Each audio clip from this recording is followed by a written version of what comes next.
Stop scrolling your feed, it's episode 2. We're going down on why diets fail. We're going down on why diets fail? We'll be sucking their dick.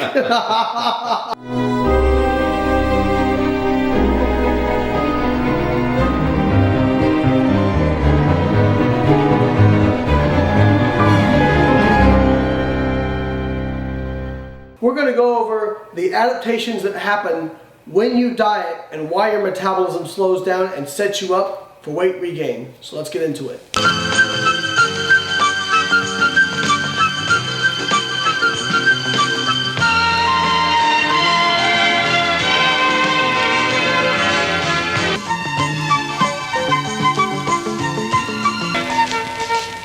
So when you start dieting, many of you guys have had this experience where you start out, you're eating less and you're losing weight, and then at some point it stops or slows down drastically. This is what we call metabolic adaptation. Now, as you drop weight, your metabolism is going to slow down a little bit just from the fact that, hey, you lost weight. You're carrying around less body weight, and so it takes less calories per day to keep you upright. But when they actually go through and look at the physics of weight loss, your metabolism slows down way more than it should just based on the amount of body weight that you lose, okay? There have been studies examining how much lean body mass someone loses and how much fat mass they lose, both of which impact your metabolic rate, and show that you have a much greater decrease in metabolic rate than would be predicted by how much weight you lose. It's on average around 15%, but some studies have shown it to be as high as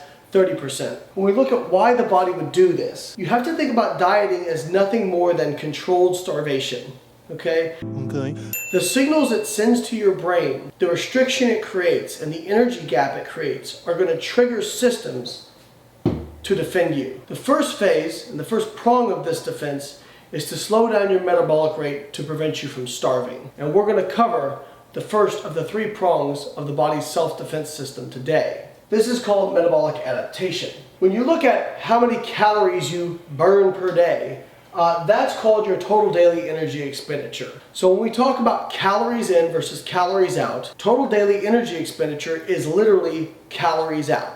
Calories in is how much you are eating. When we think about calories, I'm going to use that term interchangeably with energy as well, because calories literally are energy, okay? Some people have the wrong impression of calories.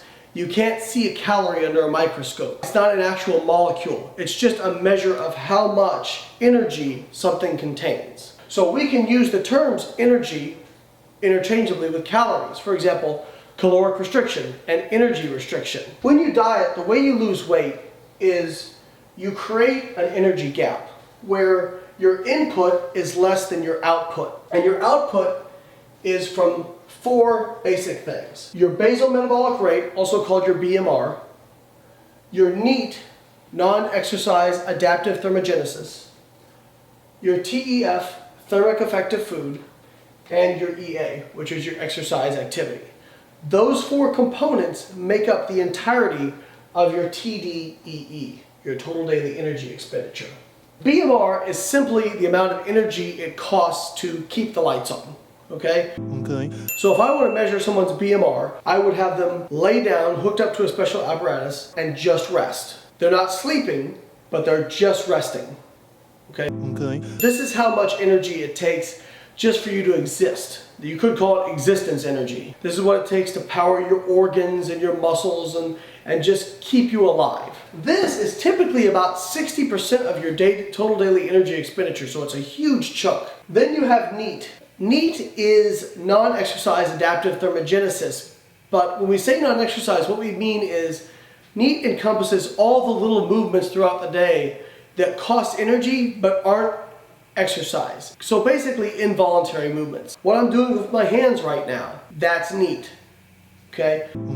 Standing upright, ambulatory movement, that's NEAT. Fidgeting, that's NEAT. And as weird as it sounds, fidgeting can account for a lot of caloric output during the day. TEF, the thermic effective food. TEF accounts for about 10 to 15% of your daily energy expenditure. You don't just get all the calories out of food that are provided for you.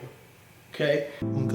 You have to put energy in to get energy out. So things like protein, carbs, and fats actually all have different TEFs. Protein is about 30%, 20 to 30%. Carbohydrate is about 6 to 8%, and fat is about 2 to 3%. Now, some people may take that and say, wow, why don't we just eat all protein diets? Well, one, that's not sustainable.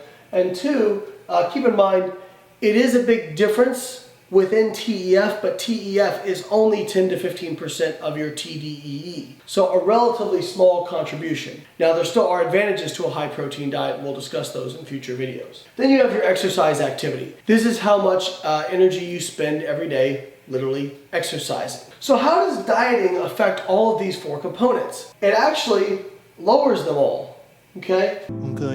So when you diet, your BMR drops. And as we discussed, that drop is about 15% greater than is anticipated by the amount of weight you lose. So it's slowing you down, making you more efficient. When we talk about energy efficiency, we normally think about energy efficiency as a good thing, but in terms of fat loss, it's a terrible thing. If our body fat stores, our energy stores, because body fat is literally how we store energy. If our energy stores are like a gas tank on a car, and a full gas tank means you have a lot of body fat, and you want to burn through that, you would not want an energy efficient car. Why?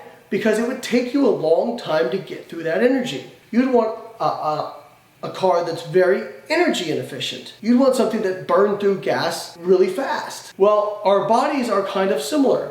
If you're more efficient, it's great for survival because you can ward off famine, but it also makes it harder to lose body fat because your body's so efficient at producing energy and storing it. When you diet, you get much more efficient, okay? So your BMR goes down, but you can still produce the same amount of energy from the energy you're taking in. Your NEAT goes down. Anybody who's dieted, observe them over time, and they actually find that you can modify your NEAT by almost 500 calories a day. So you'll just spontaneously move less. You'll fidget less. You'll do less of this kind of stuff that I'm doing right now. I have videos of me from 2010 when I was contest prepping, and I even talked and blinked slower. I'm not kidding you. All these little things make a difference. Now, some people will say, well, I can just fidget more.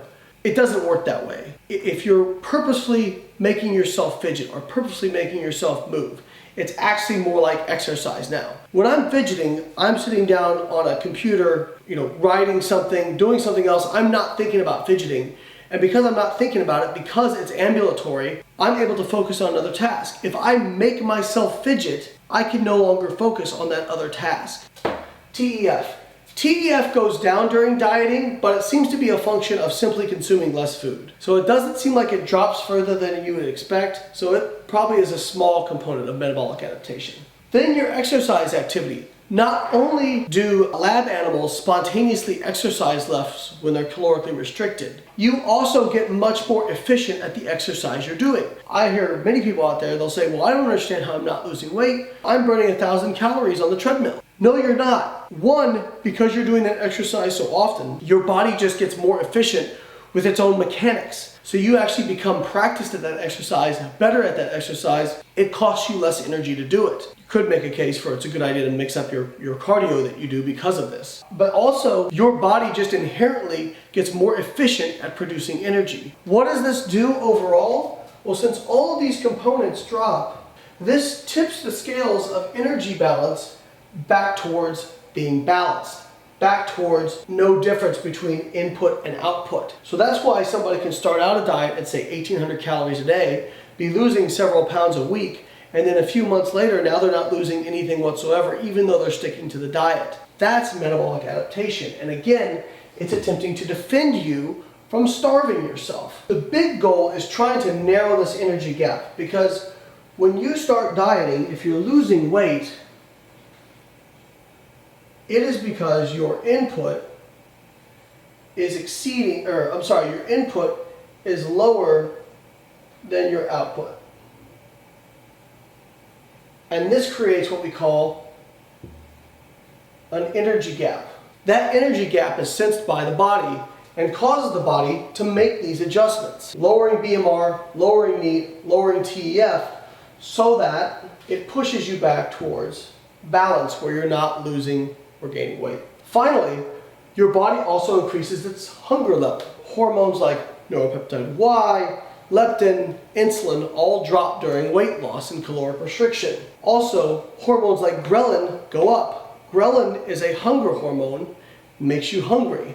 In fact, they've actually shown during dieting that gut satiety hormones like CCK and GLP-1, which normally go to your hindbrain in the arcuate nucleus, and tell your brain that, hey, we're full, stop eating, those signals can be actively blocked while you're dieting. And I'm sure many of you have had the sensation of feeling like you might be physically full, but still having a compulsion to eat. These are just a few of the changes the body makes in order to slow down your weight loss and try to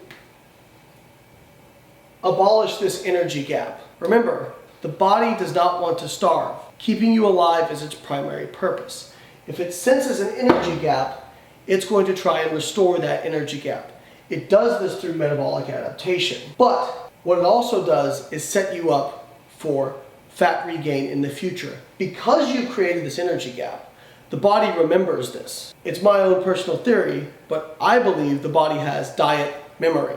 And part of that is to not only restore your levels of body fat after a diet more rapidly than you lost them, but also to ensure that future weight loss is less successful. And we're going to talk about all those in the next few episodes. Alright guys, I hope you've enjoyed this video. If it helped you out, leave a comment. If you have any questions, leave a comment below. Make sure to like the video, subscribe, and I'll catch you next week. That's too much, man! What I'm talking about might save your life someday, okay? Okay, Mr. Mackey, okay? Okay. Okay? Okay. Okay? Okay.